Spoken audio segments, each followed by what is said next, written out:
સુરેન્દ્રનગરમાં પોલીસની મોટી કાર્યવાહી સામે આવી છે। સાયલાના ચોરવીરા ગામે વેશ પલટો કરીને પાડવામાં આવેલી રેડમાં 25થી વધુ ગેરકાયદેસર ખાનો ઝડપાઈ છે અને સાથે જ 7 શ્રમિકોનું રેસ્ક્યુ કરી કરોડોનો મુદ્દામાલ પણ જપ્ત કરવામાં આવ્યો છે। સાયલા તાલુકાના ચોરવીરા ગામે ખનીજ માફિયાઓ લાંબા સમયથી બેફામ બની ગેરકાયદેસર ખનન કરી રહ્યા હતા। મળેલી ગુપ્ત બાતમીના આધારે લીંબડી ડીવાયએસપીની ટીમે સામાન્ય નાગરિકોનો વેશ ધારણ કરી ફિલ્મી ઢબે દરોડો પાડ્યો હતો। આ ઓપરેશન એટલું ગુપ્ત રાખવામાં આવ્યું હતું કે સ્થાનિક ખાણ ખનીજ વિભાગને પણ તેની જાણ કરવામાં આવી નહોતી। એક સાથે 25થી વધુ ગેરકાયદેસર ખાણો ઝડપી પાડવામાં આવતા ખનીજ ચોરીના મોટા રેકેટનો પર્દાફાશ થયો છે। દરોડા દરમિયાન ખાણોમાં કામ કરતા 7 જેટલા શ્રમિકો જોખમી સ્થિતિમાં ફસાયેલા જોવા મળ્યા હતા। પોલીસે તાત્કાલિક રેસ્ક્યુ ઓપરેશન હાથ ધરી તમામ શ્રમિકોને સુરક્ષિત બહાર કાઢ્યા હતા।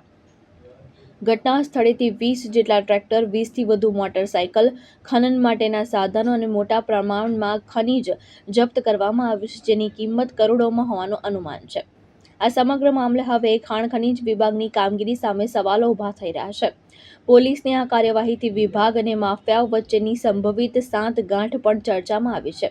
23/3/2026 રોજ લીંબડી ડિવિઝન ઓફિસની ટીમ તેમજ લીંબડી ડિવિઝનની અંદરથી અલગ અલગ પોલીસ સ્ટેશનમાંથી કર્મચારીઓ સાથેની એક ટીમ બનાવી અને એલસીબી જે બ્રાન્ચ છે એમની 2 પીએસઆઈ સાથેની ટીમોની મદદ લઈ અને સાયલા તાલુકા અને મૂળી તાલુકાની અંદર આવેલા જે ગેરકાયદેસર કાર્બોસેલના કૂવાઓ જે છે કે ત્યાં આવી રીતે કાર્બોસેલનું ગેરકાયદેસર ખનન થાય છે એને પકડવા માટે થઈ અને જે છે એક આયોજનબદ્ધ રીતે રેડ કરવામાં આવેલી છે।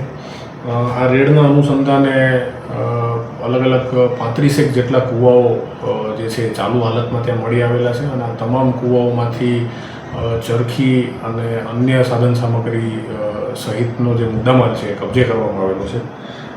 કુલ મળીને 700 મેટ્રિક ટન જેટલો કાર્બોસેલ જે છે એ જગ્યા ઉપરથી પકડવામાં આવેલો છે અને લગત જે ખાણ ખનીજની ટીમો છે એમને બોલાવી અને એમને સાથે રાખી અને આ જે સમગ્ર મુદ્દામાલ છે એને કબજે કરવામાં આવેલો છે।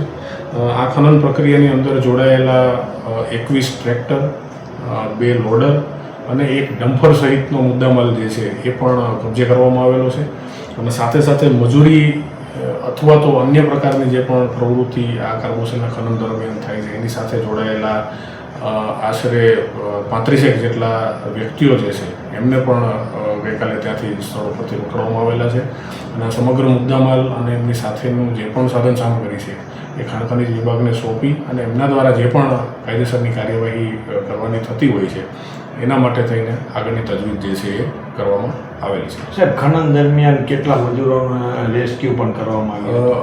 ખનન દરમિયાન અલગ અલગ 5 જેટલા કૂવાઓમાંથી આશરે 21 જેટલા મજૂરોને બહાર કાઢવામાં આવેલા છે।